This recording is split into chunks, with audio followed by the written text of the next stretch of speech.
Hello students, I am Safia, your science teacher. Today we are going to continue the topic rain. Where does it come from?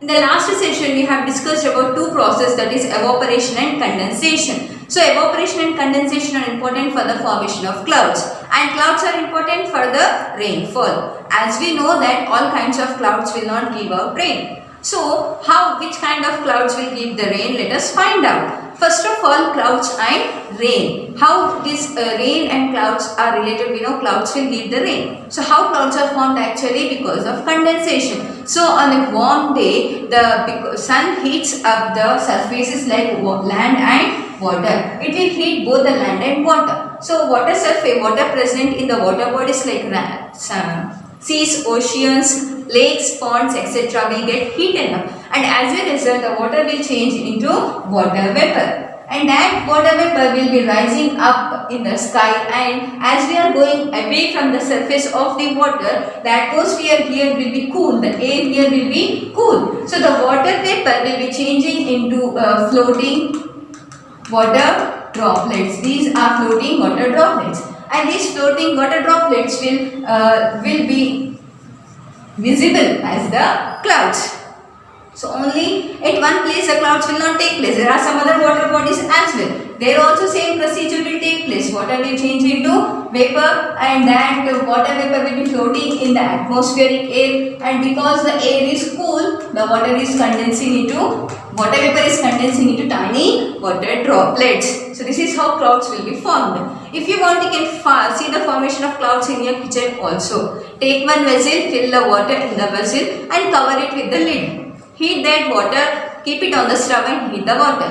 Go on heating the water till water is changing into water vapor. Now remove the lid. You will observe, if you remove the lid, you can see the water vapor on that. So now you have to see how condensation will take place. So pour some cool water on that. If you pour cool water on the lid, for example, if it is lid, if you are pouring cool water here, so what happens? You can find tiny droplets of water on the lid. That is how water vapor, already water vapor was present on the surface of the lid. As you are pouring the cold water, the water vapor is changing into the water. That is how condensation will take place in the kitchen. So the clouds formed at different surfaces, different water bodies will start moving because of wind. So wind is moving in different directions. From here wind is moving, from here wind is moving, from here it is moving, from here it is moving. The speed of the wind, where it is more, these clouds will move in that direction of the wind. For example, the speed of this direction of wind is more. So the clouds will start moving in this direction. All the clouds will combine together. They'll form like a ladder. From here also cloud has formed. It has combined together. Here also it has combined together. All have tiny droplets of water. As I said, as we are going above in the sky, the atmosphere here will be cool. The air which is present here will be cool. So the cool air will come in contact with the tiny droplets of water. And as it comes in contact here, the tiny droplets of water will become heavy droplets of water. The tiny droplets have changed into heavy water droplets, and these clouds cannot hold that heavy water droplets. And what happens? As it cannot hold, it will start leaving that water droplets. That means these water droplets will start falling down. You know, this wind carry the clouds from water bodies towards the land. Here we have land, here we have land. So what we can find here, the clouds are combined together and the water droplets have become heavy. Clouds cannot hold that heavy water droplets, and the water is forming on the land in the form of rain. So before this rainfall, we can see some changes will take place in the clouds. So when this cool air is coming here, these tiny droplets are changing into heavy water droplets, and as well as the color of the cloud will change from white to grey. All kinds of clouds will not give out rain. Only the clouds which are grey in color, dark black in color will give out the rain, because the water droplets in them have become heavy. So because they have become heavy, the color of it is changed, and as a result we can get the rain. And this is in the temperatures, tropical regions or etc. In very cold conditions, what will happen? The water droplets present here will change into solid form and fall in the form of snow. So we get the rainfall in two forms. That is in the water liquid form, that is rain, and other form is snow. Tiny droplets of water, because of cool air, directly they will change into the snow. They will change into the like in the form of crushed ice, and they will fall towards the descent towards the land, and it is nothing but the snowfall. And in very cold conditions, when these droplets have become big, heavy, but they can't change into snow, they directly change into the ice, pieces of ice, like stones. So those are called as hailstones. Hailstones. All the heavy droplets of water has changed into hailstones, big pieces of ice, and that big pieces of ice will be descending towards the land, and it is nothing but the hailstones. We get the rain, that is hailstones. Okay. So this is how water is descending towards the land, and it is how the rainfall will be. And you know this all process is nothing but water cycle. See, water itself is changing into different forms and coming back to the earth, coming back to the water bodies. First water has changed into vapor. Okay, then again vapor has changed into water. First small tiny droplets, then into heavy droplets. So if the conditions are normal, it will come back as the water only, as the water, that is in the form of rain. But if the conditions are very cool, it may change into snow, or it may change into the hailstones. That means the water is only changing into different forms, and it is only coming back. So this is called as water cycle. First changing like this, again coming back, again after getting collected here, again it will change into clouds. So this is a natural phenomena. We are not interrupting it. Okay, we are not going to do anything. We are not going to convert artificially the water into vapor. Automatically, naturally, the water is changing into water vapor. In our country, we get rainfall in the months of June, July, August. June to August usually. Okay, so these months you can see that wind, because of the wind these clouds are moving towards the land, right? So wind, the direction of wind is from south to west. So these monsoons, rainy season is also called as monsoon season, rain is also called as monsoon. So because the wind is moving from south to west, these are called as southwest monsoons. Usually this will be in the month of June to August or September. And once again we will get the rainfall in the months November and December. In the months November and December also we get the rainfall. This time the direction of the wind will be opposite. It will be moving from the north to east.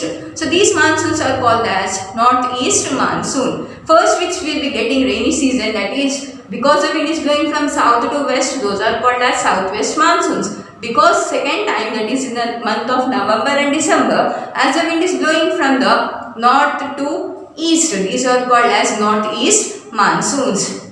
So now let us see what is actually water cycle, how water is changing, how it is coming into the rivers and seas and oceans. The next one is water cycle. As I said, water cycle is a natural phenomena. So when it rains, the rivers, ponds, lakes, seas, etc. filled with the rainwater. First, when it rains, rainwater is collected in the form of small streams. It is collected, it will be forming as small streams. These are small streams. Small streams will be combining together. All these will combine together and they form as a bigger stream. Small streams will combine and form as bigger stream. And these bigger streams will combine together and they combine and they join in the rivers. and from there rivers will flow and they combine in the seas and oceans. So the rainwater is first changing into small streams. All the small streams will combine, join together and they form as a bigger streams, and these bigger streams will combine together and they join in the rivers, and rivers will be flowing and they will be joining in the seas and oceans. So the water again we got back into the water bodies. Again on the summer season, on this hot day, sun heats up the water in these all water bodies, and the water will be changing into vapor through the process of evaporation. And later on, as the water vapor is going high in the sky, at the higher levels, water vapor will be forming in the form of clouds. Floating air, water vapors will be present because of the wind, because of the conditions, because of the surroundings are cool. The water will be changing in the form of water vapor will be changing in the form of water, and that is nothing but the clouds. Clouds are formed because of the cool breeze. Clouds from different areas will combine together, and the clouds from the water bodies will be moving towards the land, and it causes rain. So evaporation, condensation and rain. So this is a continuous cycle. So as it is a continuous cycle, it is called as water cycle. So from first water, okay, then from lands first water will be changing into water vapor by the process of evaporation. Then it is forming the clouds, and the clouds are moving. Clouds contain all the heavy droplets of water. This they cannot hold. Now it is coming back to the ground in the form of rain. So it is first water is changing into vapor, then vapor into water again. It is descending to the ground. Again it is getting into the water bodies. Again this will be continuous. So it is a cycle which is continuous. What is the cycle? It is water cycle. Water cycle is a natural phenomena. We can also say it is evaporation and condensation cycle. And not only forming into big and small streams, but some of the rainwater will be seeping into the ground. Seeping means it will be absorbed by the ground and changing as the groundwater. That groundwater only we dig bore wells and all to get the water. We extract water from the earth surface. That is nothing but from where that underground water has formed. That is from the water only, rainwater only. Students, your worksheet is to draw the diagram of water cycle. Already you have seen in the textbook, and previous video also I have given the diagram of it. So see through it from it and draw the diagram of water cycle once in your notebook. I hope everyone is listening to the videos properly and carefully. You have examination of this lesson once again. So read properly, write the exam well. All the best. Thank you. Bye-bye.